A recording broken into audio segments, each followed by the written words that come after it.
Felipe, parabéns pela conquista do título da Supercopa do Brasil. Enfim, os números são breves ainda, mas são verdadeiros. Mais títulos do que derrota. Muito está se falando disso agora após o jogo também. Queria que você fizesse uma análise da importância dessa conquista em cima de um adversário que fez uma boa temporada no ano passado. Enfim, em cima de tudo que isso de fato significa para o começo de 2025 do Flamengo. Parabéns. Obrigado. Primeiro, gostaria de começar falando uma coisa que sempre me vem na cabeça nesses momentos, que são, através dos meninos do Ninho, quero falar aqui para todas as famílias e enquanto eu estiver aqui, jamais serão esquecidos. E eu tenho certeza que pela nação também não jamais serão esquecidos. Tenho uma conexão muito forte com eles. Não acredito que nada é por acaso na vida e eu sinto a presença deles, sempre. Para começar, fiquei muito feliz com o jogo. O plano de jogo saiu à perfeição. Em todo momento, a maneira que nosso time pressionou, os jogadores compraram a ideia, fizeram e executaram o que a gente planejou e acabou dando certo. Fiquei muito feliz. Foi um jogaço, jogo impecável e um título mais que merecido nosso e principalmente dos jogadores. Aqui.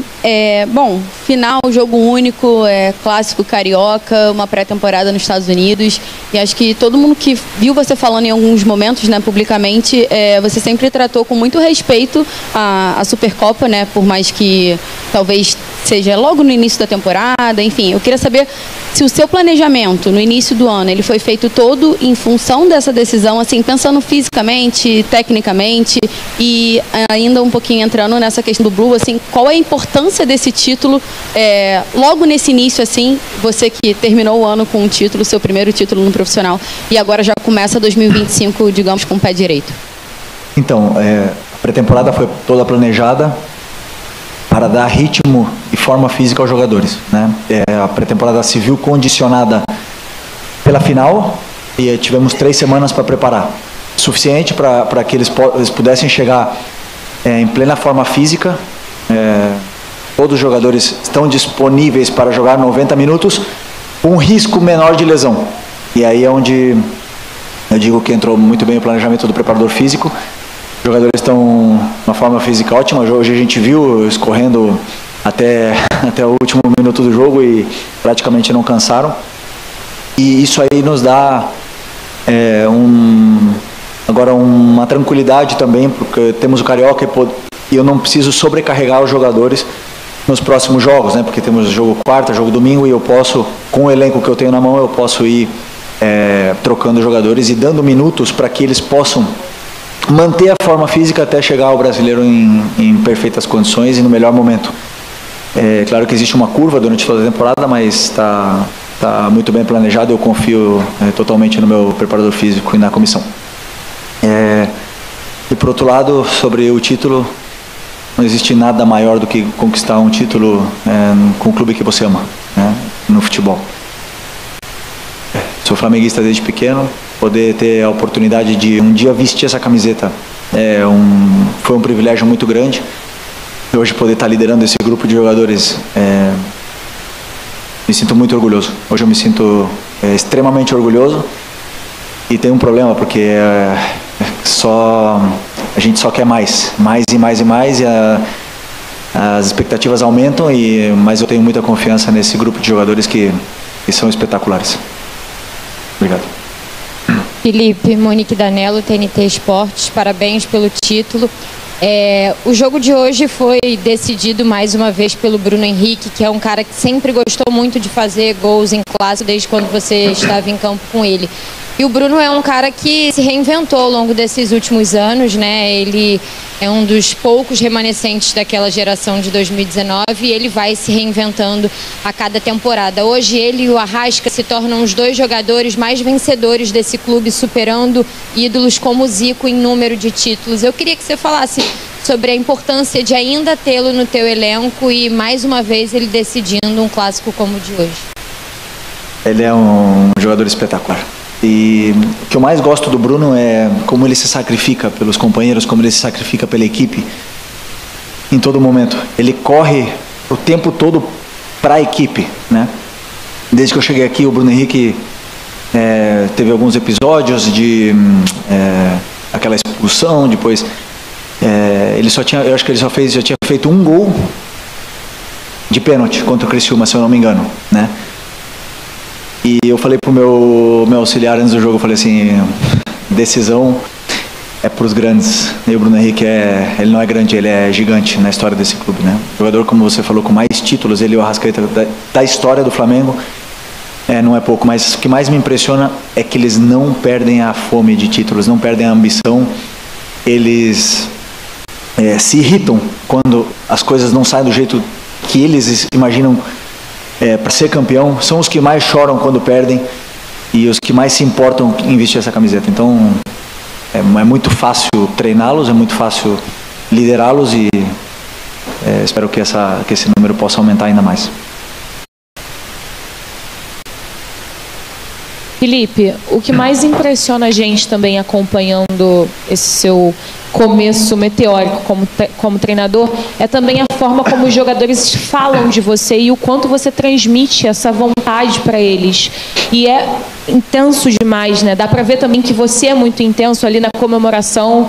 Acabou que você tomou um carrinho ali, não sei nem o que aconteceu do Matheus Gonçalves, e essa intensidade, eles falam muito, né? Sempre destacam muito o fato de você ser muito intenso e sempre cobrar.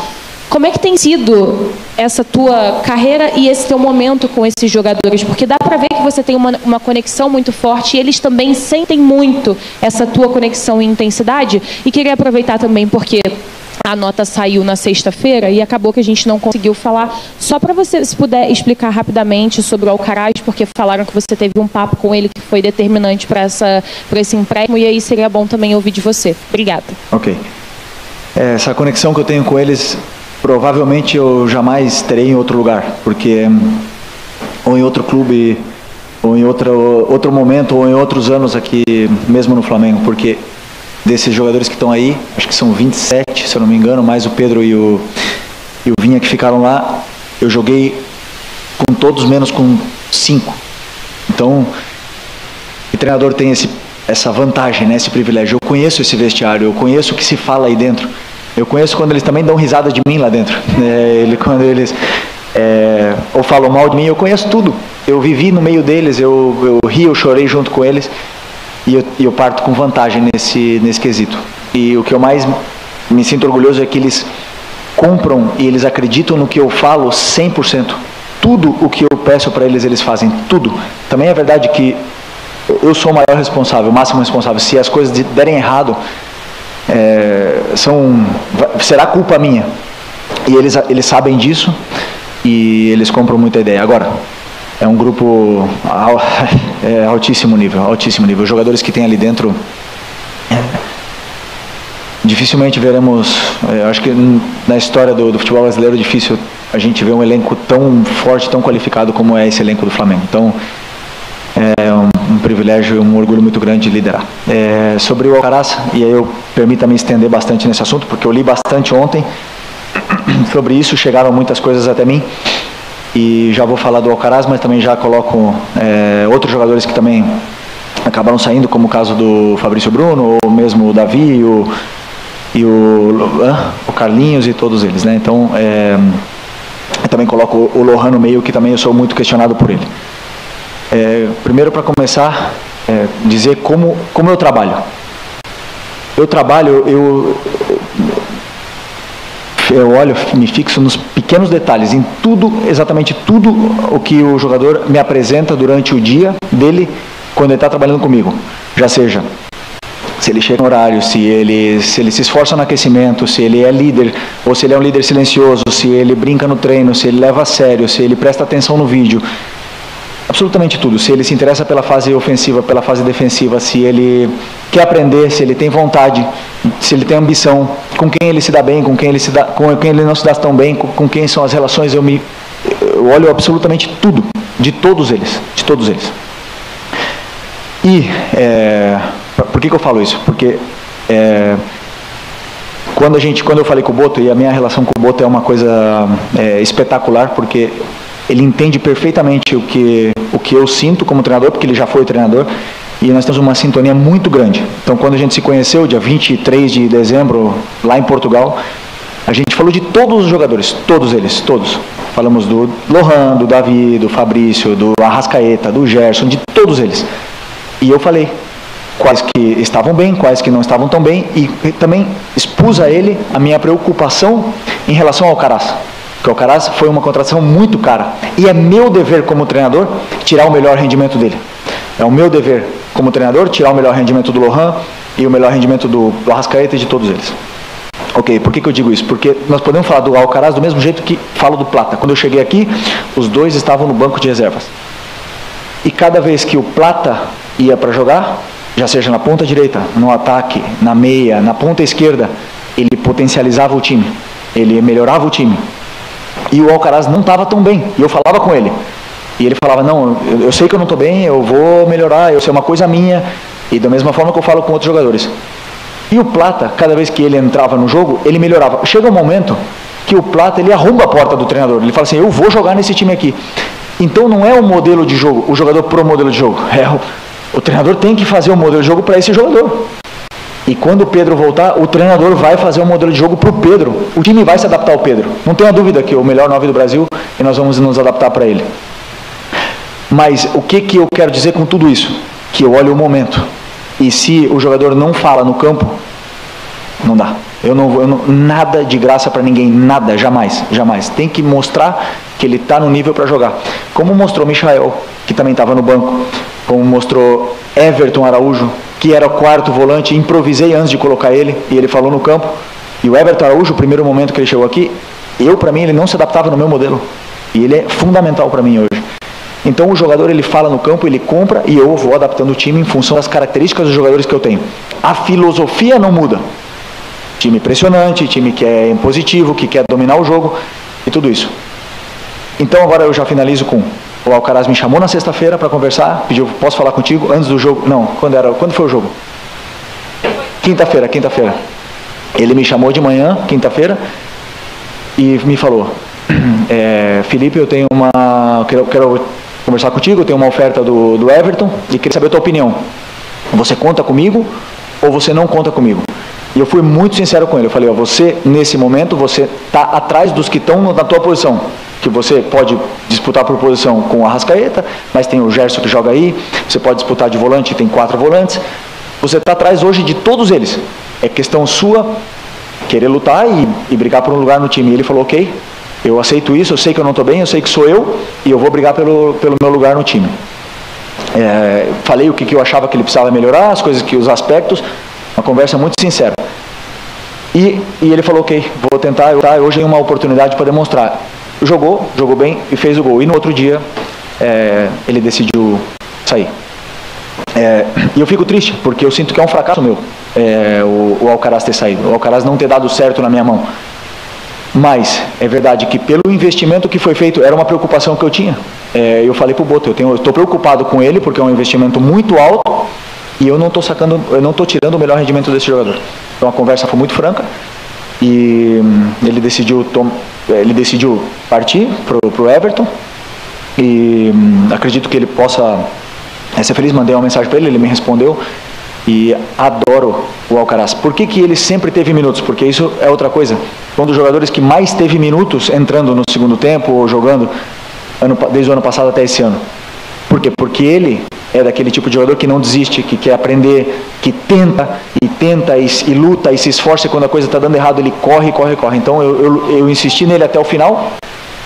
Nem todo mundo vai dar certo, e o futebol é assim, são ciclos, e espero que ele seja muito feliz, porque eu adoro esse moleque, adoro. E me sinto em dívida com ele, e falei na mensagem para ele porque eu não tirei o melhor. Da mesma forma que eu falei para o Fabrício, quando o Fabrício quis sair, eu não queria que o Fabrício saísse. O Fabrício, para mim, era um jogador super importante dentro do elenco, foi super importante, e digo mais, talvez sem o Fabrício a gente não teria sido campeão da Copa do Brasil do ano passado. E sou super agradecido a ele, tive uma conversa muito franca, ele quis sair, eu não queria que ele saísse, foi simples assim. Então, os que estão aqui me deixam com o melhor elenco da América na mão. E vão chegar mais, e vão potencializar ainda mais, e vai crescer mais a concorrência. Estão chegando jogadores e quem cresce são os jogadores com isso. Ok? Obrigado.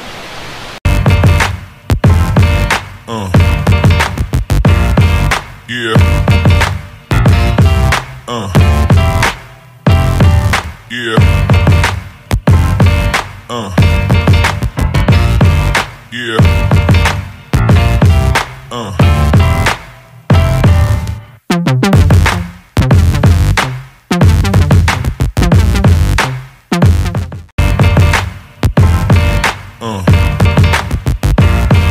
Yeah.